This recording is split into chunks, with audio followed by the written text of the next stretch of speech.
کہ یزید پلید کے بڑے بڑے سیاہ کارناموں میں سے ایک سیاہ کارنامہ یہ بھی ہے کہ اس نے سیدنا امام حسین رضی اللہ تعالیٰ عنہ کی شہادت کے بعد اور مدینہ پاک کی بے حرمتی قتل و غارت گری کرنے کے بعد اب یہ مکہ مکرمہ کی طرف چل پڑے۔ اب یہ راستے میں ہی تھے کہ مسلم بن عقبہ کو موت آ گئی، لیکن ان ظالموں نے اس کے مرنے کے بعد بھی یہ لشکر کو روکا نہیں، بلکہ یزید کے حکم کے مطابق حسین بن نمیر کو اس لشکر کا سپہ سالار بنا دیا گیا۔ اس نے جنگ کرنے کے لیے لشکر لے کر مکہ مکرمہ آ گیا۔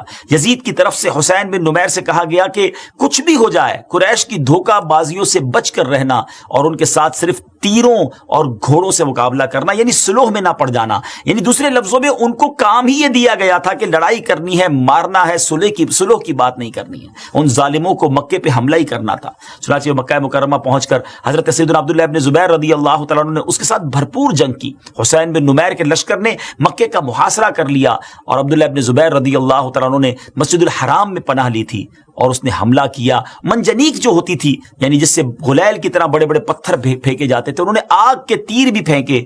خانہ کعبہ کے پردے اور چھت میں آگ لگ گئی۔ مکے کا محاصرہ اور حضرت عبداللہ ابن زبیر رضی اللہ تعالیٰ عنہ ان کے ساتھیوں سے جنگ جاری تھی کہ یزید کے مرنے کی خبر شامیوں تک پہنچی۔ وہ متفرق ہو گئے، وہ گھبرا گئے۔ حسین بن نمیر بھی بھاگ نکلا۔ یزید کی موت کے بعد مروان بن حکم نے لوگوں کو اپنے ہاتھ پر بیعت کرنے کا کہا۔ جب مروان بھی مارا گیا تو عبد الملک بن مروان نے اپنے ہاتھ پر بیعت کرنے کا اعلان کیا اور حجاج کو ایک لشکر کا امیر بنا کر پھر مکہ مکرمہ روانہ کیا۔ ان ظالموں کو چین نہیں آتا تھا، وہ پھر مکے پر انہوں نے بھیجا۔ حجاج مکہ مکرمہ پہنچا اور جبل ابو قبیس پر چڑھ کر اس نے پھر منجنیق جو ہے وہ نصب کی اور مسجد الحرام میں حضرت عبداللہ ابن زبیر اور آپ کے ساتھیوں پر پتھر برسائے۔ آپ کو شہید کر دیا گیا۔ آپ شہادت کے متمنی بھی تھے۔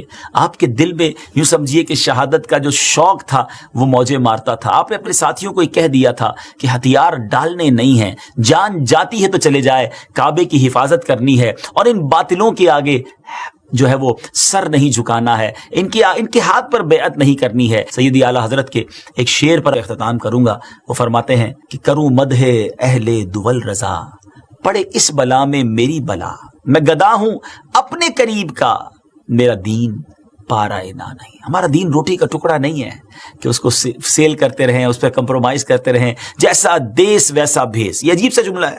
نہیں جناب، جیسا بھی دیس مصطفیٰ والا بھیس، سنتوں والا بھیس، یہاں عاشق رسول والا بھیس۔